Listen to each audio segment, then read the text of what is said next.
महादेव का 9वां ज्योतिर्लिंग वैद्यनाथ ज्योतिर्लिंग है।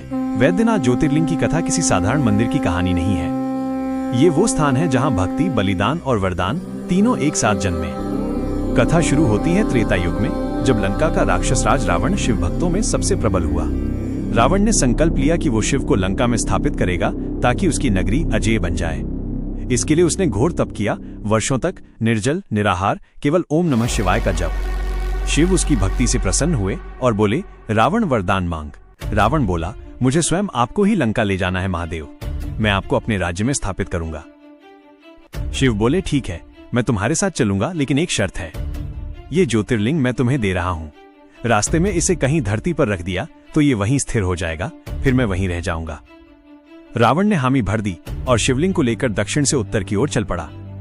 रास्ते में देवता चिंतित हो उठे, अगर महादेव लंका पहुंच गए तो रावण अजेय हो जाएगा। उन्होंने विष्णु जी से उपाय मांगा। विष्णु ने वरुण देव को कहा कि रावण के पेट में पानी भर दो। रावण को मूत्र त्याग का दबाव हुआ, पर लिंग हाथ से छोड़ जमीन पर रखना मना था। तभी एक ग्वाला, जो वास्तव में विष्णु जी के रूप में थे, रावण के पास आया। रावण ने उसे कहा, जरा इसे पकड़ ले, मैं आता हूं। ग्वाले ने कहा, ठीक है, पर ज्यादा देर मत लगाना। रावण गया, पर देर हो गई। ग्वाला ने 3 बार पुकारकर लिंग को जमीन पर रख दिया। जैसे ही शिवलिंग भूमि पर रखा गया, वो धरती में धंस गया और स्थिर हो गया। रावण लौटा, पूरी शक्ति से उसे उठाने की कोशिश की, पर सफल नहीं हुआ। निराश होकर उसने अपने हाथों और मस्तक से लिंग को दबाया, जिससे शिव प्रसन्न हुए और बोले, रावण, यहाँ मेरा वास रहेगा। जो भी यहाँ श्रद्धा से आएगा उसके सारे रोग मिटेंगे। मैं यहाँ वैद्यनाथ, वैद्य यानी चिकित्सक के रूप में पूजा जाऊंगा। इस प्रकार वो स्थान वैद्यनाथ धाम कहलाया। यह झारखंड के देवघर जिले में स्थित है, पहले ये बिहार में आता था।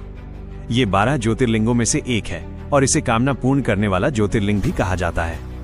ये स्थापना त्रेता युग में हुई मानी जाती है, यानी लाखों वर्ष पहले, जब मानव सभ्यता आज की तरह नहीं थी। केवल भक्ति और तप की शक्ति से देवताओं से संवाद होता था।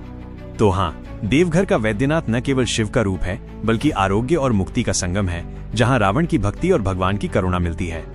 अगर तुम कभी वहां जाओ तो सिर्फ दर्शन मत करना, महसूस करना उस पत्थर के भीतर की आग को, जो रावण की तपस्या और शिव की कृपा दोनों को समेटे हुए है। प्रेम से बोलो हर हर महादेव।